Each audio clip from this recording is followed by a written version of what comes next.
Jacques Claude Marquette was born June 1st, 1637 in Laon, France.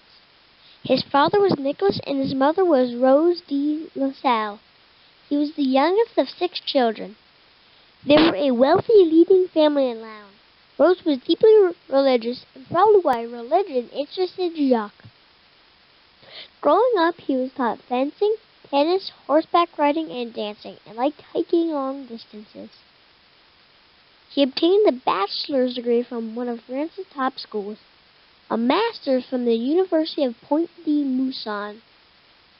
On October 8, 1654, at the age of 17, he entered seminary at a Jesuit college at Reims, Charleville, and Langres. He taught for 12 years. Jesuit Relations was a publication every year in Paris. It was a collection of letters and diaries sent back to their superiors by missionaries. It told about the encounters in New France. Young priests like Father Marquette had dreamed of the chance to become a missionary and travel the world. At 29 years old, Marquette was ordered to report to Quebec. Before leaving Quebec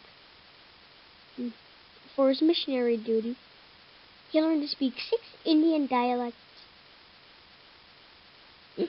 He arrived September 20, 1666, in New France. Marquette canoed up the St. Lawrence, the Ottawa, across Lake Nipissing, down the French River, up the Georgian Bay, and up the St. Mary's River. The location where he landed, he named Sainte Marie des Sioux, now known as Sault Ste. Marie, in honor of the Blessed Virgin Mary.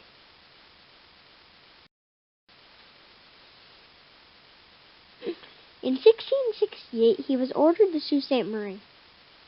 He departed April 21st and arrived July 15th, 1668 in Sault Ste. Marie. Father Marquette built the first church in Sault Ste. Marie, in what is now the state of Michigan. He also dug and planted the first garden in the Northwest where he cultivated beet. He established several missions.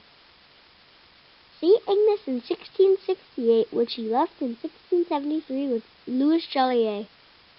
St. Ignace Mission was abandoned in the early 1700s and a new post established in 1750. La Pointe on September 14, 1669, on Lake Superior and Chiquauquan Bay.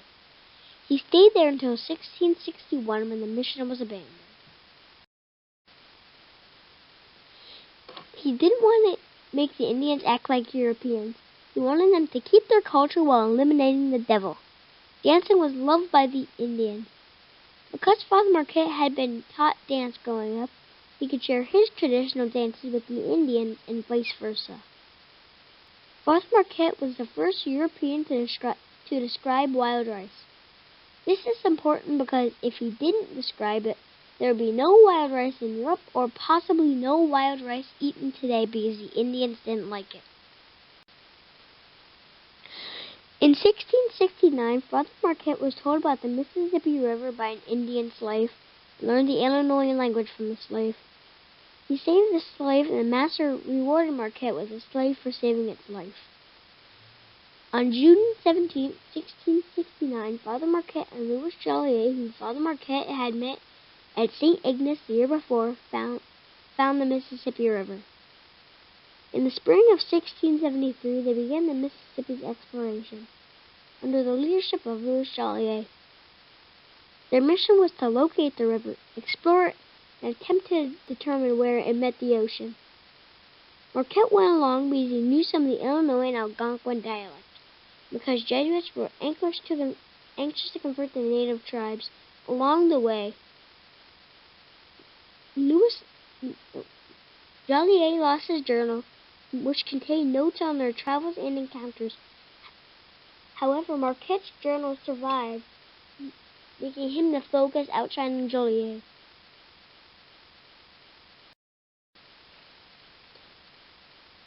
Their explorations took them past the future site of St. Louis and reached the mouth of the Arkansas River. They were only 700 miles away from the Gulf of Mexico. Marquette established a mission at Casillaca, along a river in east-central Illinois that led to the Mississippi. Their total journey covered 2,700 miles. By 1672, maps of Lake Superior and the Mississippi River location were published in France. Claude Allouvet did the exploring, while Marquette drew the maps. Before his death, Father Marquette gave simple instructions to a small group of braves. His preparations were the most lavish because his meeting was as a prelude to his work his successor may carry on. He was breaking the ground and sowing the seed. The harvest would be gathered by hands other than his. Father Marquette attempted to return to the Straits. He died on the western shore of Lake Michigan near Ludington on May 18, 1675, at 39 years old. Mother of God, remember me, prayed Marquette at death. When he stopped moving, they thought he was dead. One of them cried out, "Jesus, Mary!" When he heard that, his eyes opened, repeated, "Jesus, Mary," and died. Father Marquette exchanged his life for peace. His efforts affected the Huron and Ottawa tribes by preventing war between them in 1671. This matters because the European exploration may not have been able to happen for many more years if the war had gone on. His legend continued in 1677, where the Kisco Indians took his remains back to St. Agnes with lots of canoes in his procession. He was buried in the basement of a church which was burned in 1706. His remains were lost for 150 years. In 1877, the burial site was found and his grave was marked by a monument in 1882. Places named after Father Marquette include Iowa, Illinois, Kansas, Nebraska, and Wisconsin have villages named after Marquette. Manitoba, Canada, Marquette Town and District. Marquette on the Mississippi was a stamp engraved for the Omaha Exposition by the U.S. government. Marquette University in Wisconsin. Monuments in Marquette, St. Agnes, Mackinac Island, at the mouth of the Illinois River, statues in Chicago, Missouri, etc. 9 steamers on Lakes Erie in Michigan are named after him. Marquette County was named in 1843, and then the city of Marquette was named in 1850. In 2018, Sault Ste. Marie will be celebrating his 350th birthday, commemorating Father Marquette, the founding of the city, making it the oldest city in Michigan. Vivian Brown Boron is presenting the city with a painting she did as a gift.